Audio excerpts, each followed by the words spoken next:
Dans la liste de vos livres, la série Sciences économiques, un livre qui s'intitule Hukm al-Jabarut. De quoi s'agit-il exactement? Il est classé dans les livres économiques juste par erreur de celui qui a fait le livre là, qui contient un extrait de ma biographie et la majeure partie de mes œuvres. Pourquoi d'ailleurs il a raison de faire cette erreur? Parce que ce livre il a été détaché à l'œuvre économique en fait.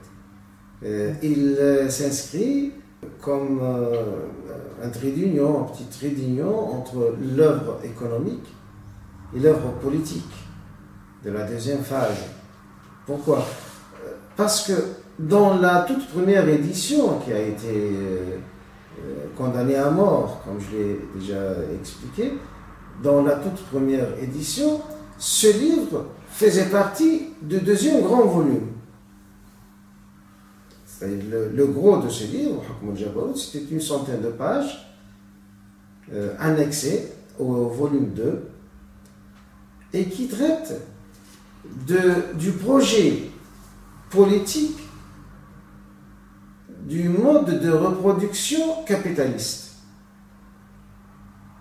Et là, j'ai enchaîné directement avec le grand chapitre qui venait avant, qui parle de la logique du capital. Après avoir décrit la logique du capital, il fallait montrer à quoi ça peut mener. C'est pour cela que dans le deuxième grand volume de la toute première édition de 1978, il y avait cette annexe de 100 pages qui s'intitulait à cette époque من الطاغوت السياسي إلى الجبروت الاقتصادي.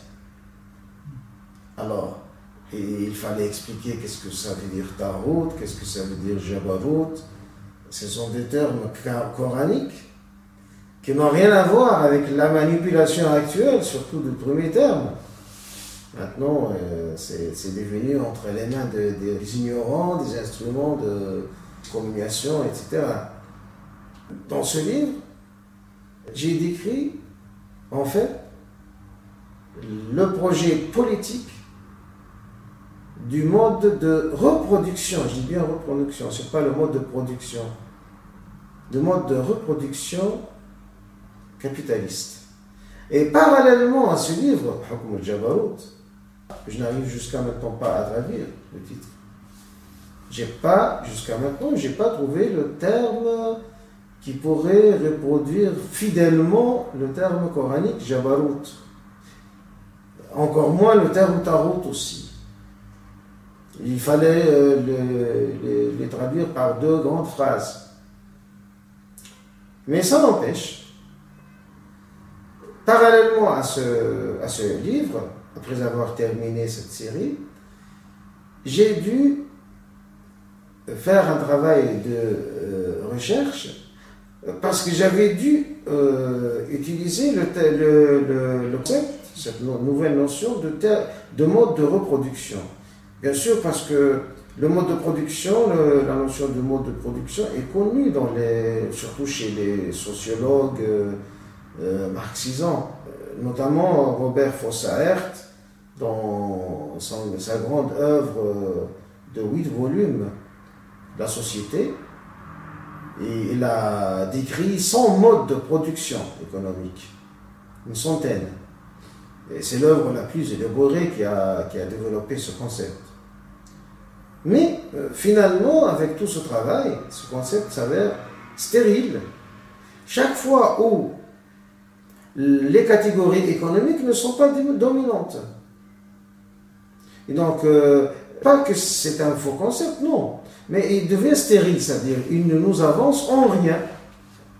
Et nous avons, là où les catégories économiques ne sont plus dominantes, nous avons besoin d'un autre concept qui sera capable de mettre en relief les autres dimensions de la société et leur impact direct sur le processus d'évolution sociale.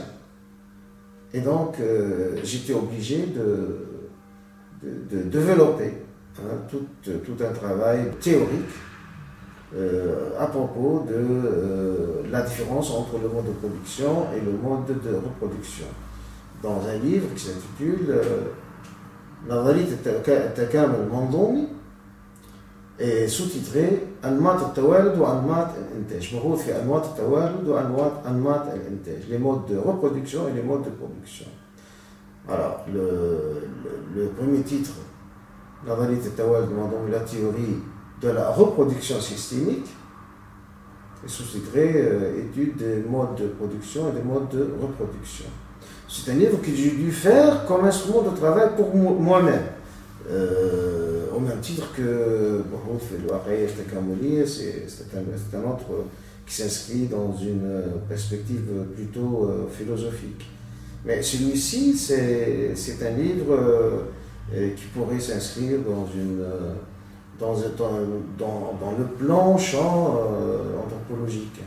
Et on ne peut pas comprendre Hukm al-Jabarut, le gouvernement de Jabarut,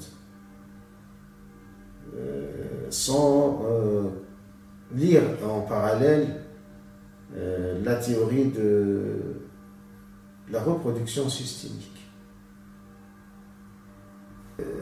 Ce sont ces deux livres-là, l'un en anthropologie et l'autre en politique, qui ont finalement introduit une autre phase d'étude qui va être bien sûr conditionnée par une demande très spéciale qui est venue de la part d'une instance bien déterminée que